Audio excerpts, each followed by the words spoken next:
Let's talk about this. For so many of us, hitting that publish button on YouTube feels like pulling a slot machine lever. You spend all this time making a video, and then its success just feels completely random. But what if I told you the problem isn't the algorithm? What if it's all about what you do in the few minutes right before and after you go live? Today, we're going to turn that whole frustrating process into a professional strategy that actually drives growth. Okay, this is a tough question, I know, but we have to ask it. We're so quick to blame the algorithm, or we say we uploaded at the wrong time. Some people even talk about shadow bans. But what if the biggest thing holding your video back is you? What if, without even realizing it, you're poisoning your video's chances from the very first second? So here's the core idea: metadata poisoning. This is what happens when you hit publish with a placeholder title like Video 1 Final, no thumbnail, or a totally empty description. You'd tell yourself, oh, I'll just fix it in a couple minutes. Well, here's the bad news. YouTube doesn't give you a couple of minutes. That first test with a real audience happens instantly, and that first impression, it gets locked in forever. There are no do-overs. And this quote from Adam Ivy just nails the mindset shift we need. It's not about being a small creator, it's about being a sloppy one. The second you decide to own your upload process and stop leaving these critical things to chance, you take back control over your video's destiny. So let's really dig into this upload death trap. Where does it even come from? Usually, it's born from the stress of our own deadlines, that feeling like you have to post at 3 p.m. every Tuesday, which pushes us to publish before we're actually ready. Now, look how fast this all happens. The literal second you go public, YouTube starts showing your video to a small test audience. It scans your title, your thumbnail, your description to figure out who might want to watch this thing.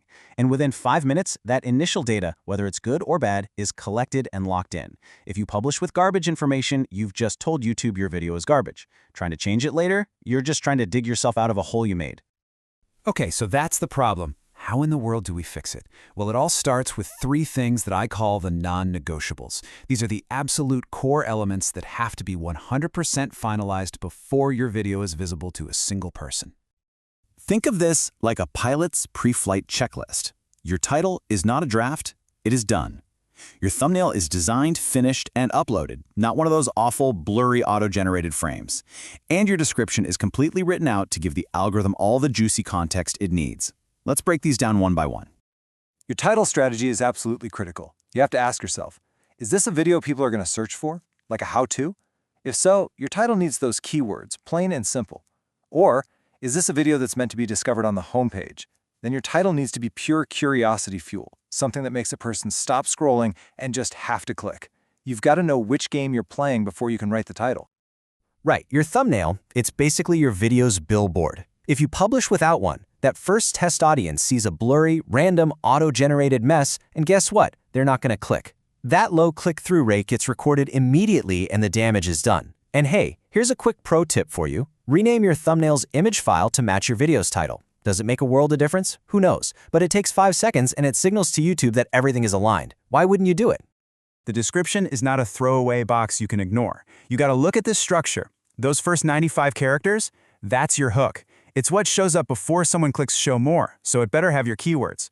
Right after that, put your first call to action. And here's a key tip. Use a playlist link to another video, not a direct link. That way your next video autoplays and you keep people watching your stuff. Everything else follows after that.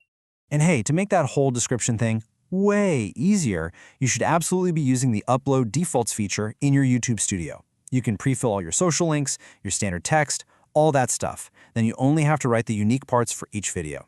It saves a ton of time, and it stops you from making silly mistakes. Okay, so once we've locked down those essentials, we can move on to the fun stuff. Let's look at some of the tools inside YouTube Studio that honestly, most creators just ignore, but they can give you a really serious edge. So playlists, they are not just for organizing your channel page for visitors. No, they are a powerful signal to the algorithm. When you add a video to a playlist before you publish it, you're basically telling YouTube, hey, see this video? It belongs with these other videos. This helps the algorithm find the right audience way faster, and it helps get your videos recommended one after the other, which is exactly what we want. And let's talk about chapters for a second. YouTube's auto-generated chapters, they're pure garbage. They give you useless titles like discussion or continuation. Just turn them off. Manual chapters, though, are a secret weapon. Why? Because their titles actually get indexed by Google search.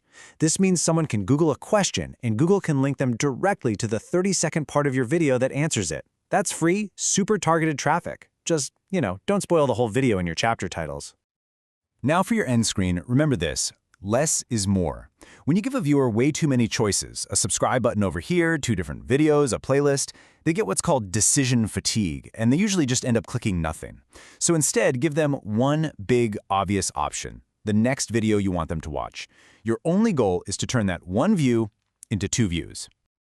All right, you've done all the prep work. Everything is perfect. You finally hit publish. But guess what? Your job is not over. In fact, the most critical period of your video's life has just begun, the first hour.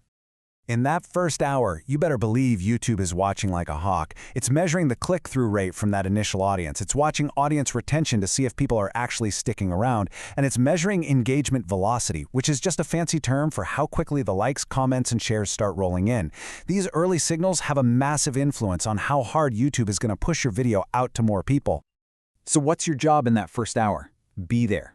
Seriously. Even if you schedule your video, set an alarm on your phone so you can be present right when it goes live. Respond to every single one of those first comments. That interaction sends a huge positive signal to YouTube. And then, pin a comment of your own with a question to get the conversation started. Your goal is to get that engagement velocity firing on all cylinders. So when you put all of this together, what does it add up to? Well, it's not just a checklist, right? It's a complete and total shift in philosophy. It's really the difference between hoping for success and engineering it. And this, right here, illustrates the 2 paths perfectly. The amateur says, I'll fix the title later, and then blames the algorithm when the video flops. The professional, they upload their video to private or unlisted days ahead of time to get everything perfect because they know it has to be locked in before publish. They know the first hour is everything. They own the entire process. And really, that's the bottom line, isn't it? You can't approach this whole thing like it's just a hobby and then expect to get professional-level results. The intention and the care you bring to your upload process will directly, one-to-one, impact the success that you see. So, I'm going to leave you with this question.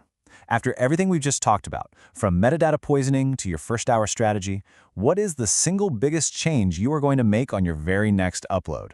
Don't just learn this stuff. Go out there and apply it.